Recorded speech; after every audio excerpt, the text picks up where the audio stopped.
guys, welcome to my new YouTube video. That is, today I will be going to teach you about the community health nursing, one more important topic, that is National Health Policy 2017. It's an important topic which will be coming in your exam. तो एक एक शुरुआत करते हैं कि क्या क्या topic के अंदर क्या क्या सब पॉइंट्स आपको लिखने हैं. सो स्टार्ट करते हैं. हम देखेंगे व्हाट इज़ द ऑब्जेक्टिव क्या है.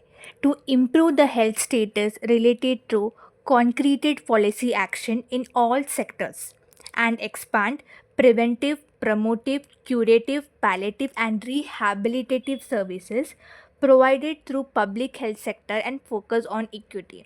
उनका मेन उद्देश्य या ऑब्जेक्टिव क्या था. एक तो जो उनके हेल्थ स्टेटस को इम्प्रूव करना, वो कैसे करेंगे.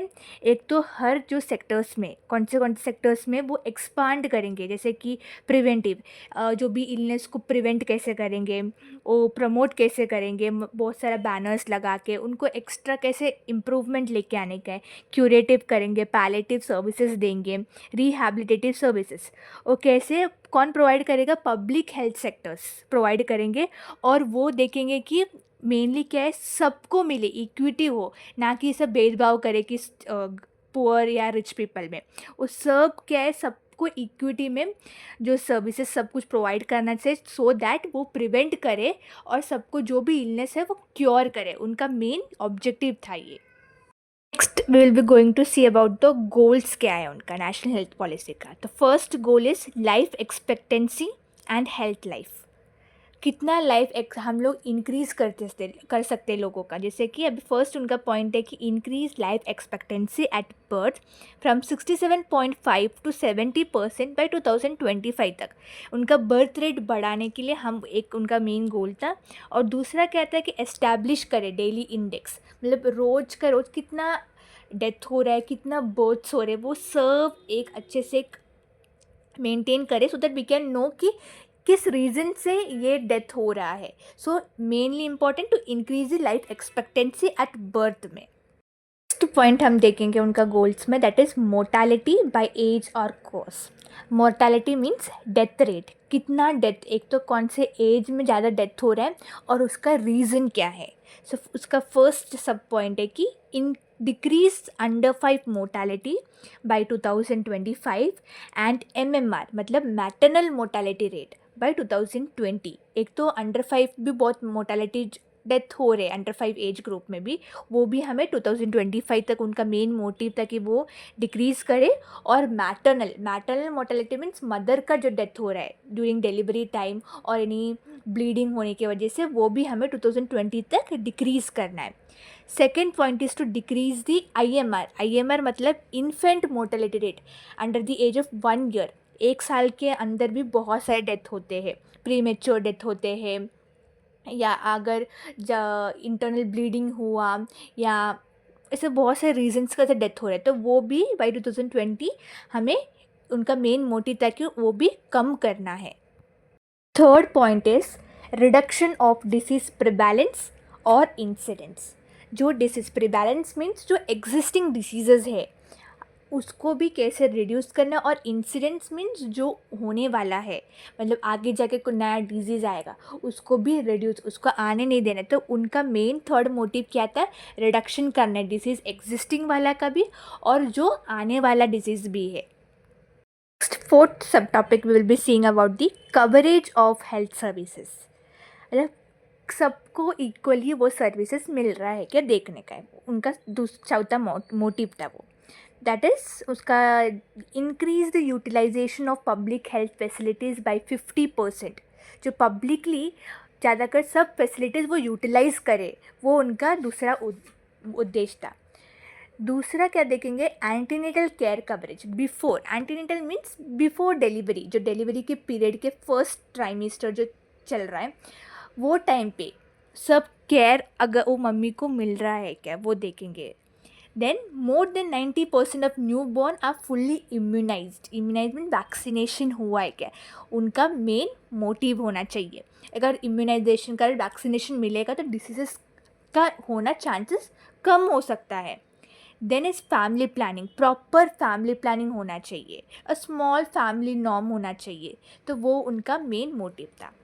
Then is control disease status by 2025 तक कंट्रोल करे। अगर फैमिली प्लानिंग भी ना सबको इक्वली एडुकेट करना चाहिए कि स्मॉल साइज फैमिली नॉर्म्स रखे, इसकी वजह से ज़्यादा डिसीजेस में भी कंट्रोल हो सकता है। तो ये था उनका main motive. Fifth sub topic is cross sectoral goals related to health. उसमें आएगा decrease tobacco use by 15% by 2020 and 30% by 2025। Mostly village area वगैरह में भी टोबैको यूज़ बहुत ज़्यादा होता है, उसकी वजह से भी डेथ का इंक्रीज़ ज़्यादा होता है।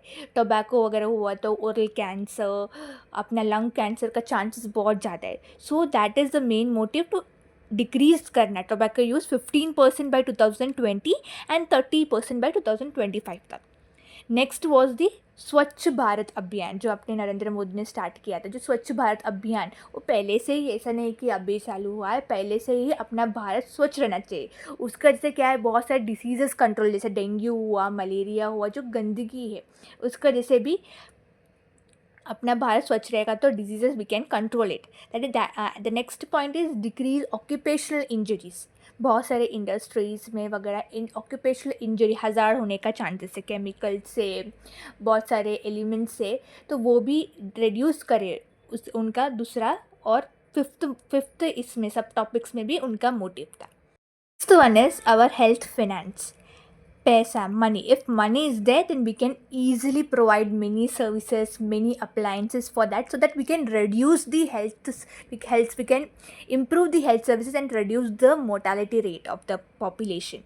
तो health expenditure by the government, तो government should provide, बहुत सारे government provides करना चाहिए equal amount of money और expenditure, so that the government can provide, government जो सर्विसेज प्रोवाइड कर सकता है, हॉस्पिटल्स ये बना सकता है, सो दैट कम्युनिटी एरिया को भी प्रोवाइड हो सके, सो दैट वो अपना जो अपना मोर्टेलिटी रेट कम हो सकते, वो भी उनका एक गोल था। Seventh one is health infrastructure and human resources. अगर हेल्थ इंफ्रास्ट्रक्चर मीन्स अगर प्रॉपर हॉस्पिटल रहेगा, प्रॉपर कम्युनिटी रहेगा, प्रॉपर हेल्थ सर्विसेज प्रोवाइड करेंगे और ह्यूमन रिसोर्स भी रहेगा, तो ये हम लोग रिड्यूस कर सकते हैं जो मोर्टेलिटी रेट है। तो उसमें आएगा ensure availability of paramedics, medicals and doctors. तो डॉक्टर्स लोग भी होना चाहिए, अवेलेबल होना चाहिए कम्युनिटी एरिया में। इवन सिटीज़ में भी बहुत सारी जगह पर डॉक्टर्स अवेलेबल नहीं रहते, तो क्या होता है कि प्रॉपर ट्रीटमेंट वो टाइम पे नहीं देते, तो उसके वजह से भी मोर्टेलिटी होता है, डेथ रेट ज़्यादा बढ़ता है। Next is to increase the community health volunteers.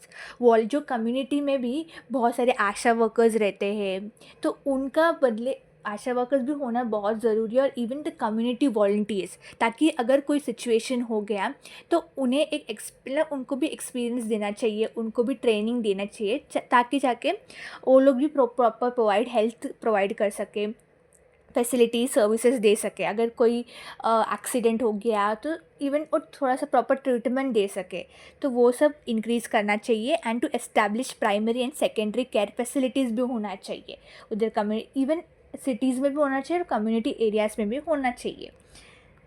Last one is health management and surveillance. Health properly manage करेंगे, इवन कैसा कि प्रॉपर एजुकेशन देंगे how to manage your health, like proper education दिया अगर people को कम्युनिटी एरिया में, जैसे कि प्रॉपर डाइट मैनेज करें, हेल्दी फूड खाए, प्रॉपर मतलब योगा करे, अपना हेल्थ का ख्याल रखेंगे ना, तो वो भी एक अच्छा ये रीज़न रहेगा कि हमें डेथ रेट, अपना डिजीज़ेस सब कंट्रोल कर सके। That is the last and the important point, जो पब्लिक और कम्युनिटी को अप्रूव करना चाहिए और उन्हें यूटिलाइज़ करना चाहिए, खुद के ऊपर ज़्यादा ध्यान देना चाहिए। That was the topic.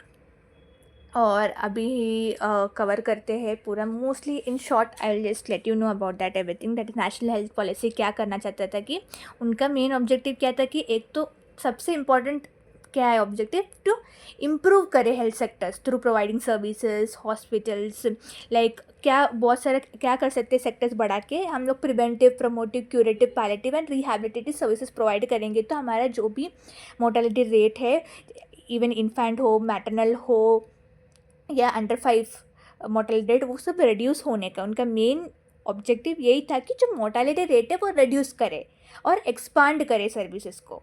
That was the main objective of national health policy. So if you like this video, और अगर आपको और भी कुछ टॉपिक्स चाहिए तो प्लीज़ कमेंट करें और I will let you know about all the topics. मैं वीडियो डालूँगी आपको. Thank you and please like and subscribe.